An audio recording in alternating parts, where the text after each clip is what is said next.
Pernah nggak sih Anda merasa stuck pas belajar bahasa Inggris? Rasanya udah ngabisin banyak waktu, tapi kok ya gitu-gitu aja, nggak ada kemajuannya. Nah, kalau Anda ngerasain itu, pembahasan kali ini pas banget buat Anda. Kita akan bedah tuntas 5 langkah praktis supaya nggak bingung lagi. Oke, mari kita mulai dari pertanyaan yang paling mendasar. Pertanyaan yang mungkin sering banget muncul di kepala kita. Saya ini beneran bisa nggak sih ngomong bahasa Inggris? Jawabannya tegas dan jelas. Tentu saja bisa.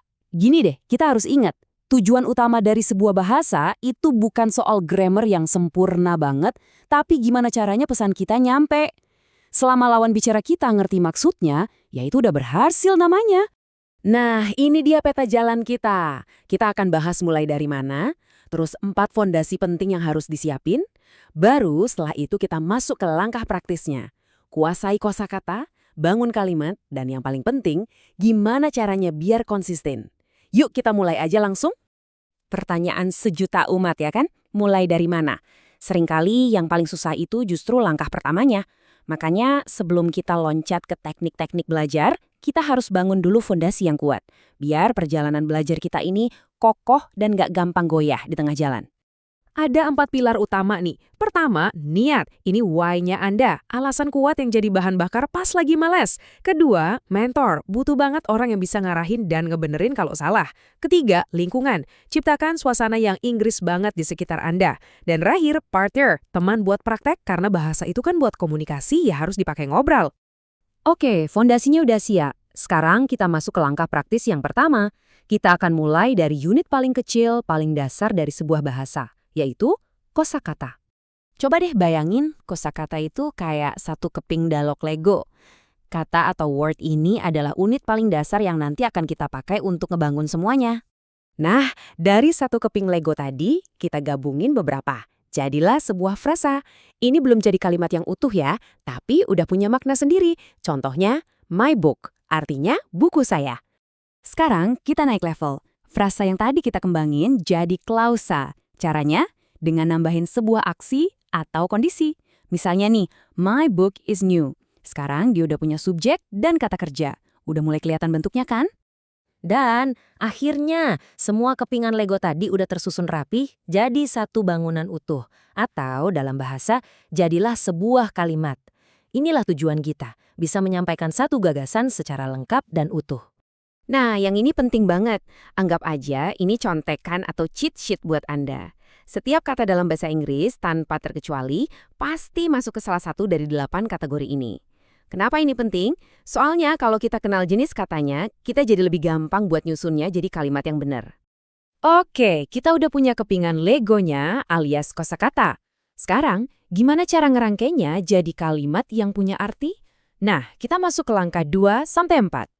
Pada dasarnya, kalimat sederhana itu cuma ada 2 jenis kok. Ada kalimat verbal, ini yang ada aksinya, ada perbuatannya, kayak I run.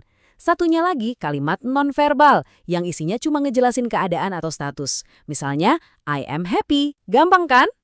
Selanjutnya, tenses. Wah, dengar namanya aja kadang udah bikin pusing ya. Tapi santai, intinya tuh sederhana banget. Tenses itu cuma penanda waktu.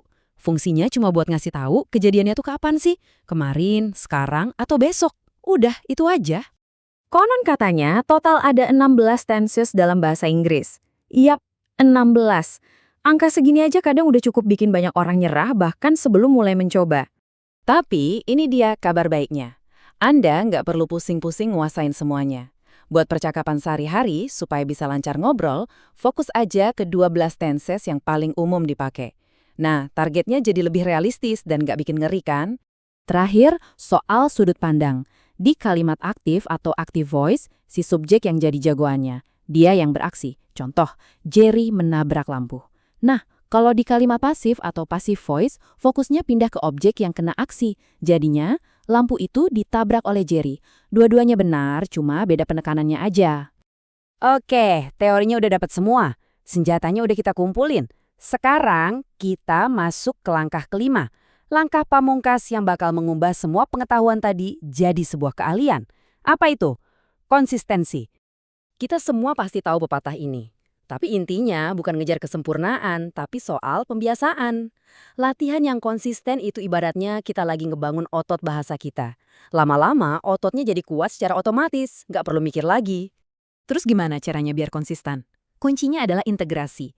Coba deh, masukin bahasa Inggris ke dalam keseharian Anda. Dengerin musik, nonton film, baca berita, apa aja. Dan yang paling penting, jangan takut salah waktu latihan ngomong sama teman. Salah itu wajar, bagian dari proses belajar.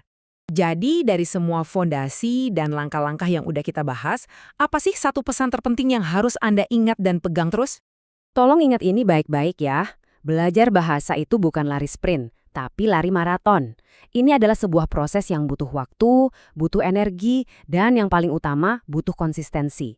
Jadi keberhasilan Anda itu nggak ditentukan oleh bakat, tapi oleh kemauan buat terus maju hari demi hari. Sekarang, peta jalannya udah ada di tangan Anda. Fondasinya jelas, langkah-langkahnya juga udah sangat terstruktur. Semuanya udah siap. Jadi, satu-satunya pertanyaan yang tersisa yang cuma Anda yang bisa jawab adalah, kapan Anda akan mulai?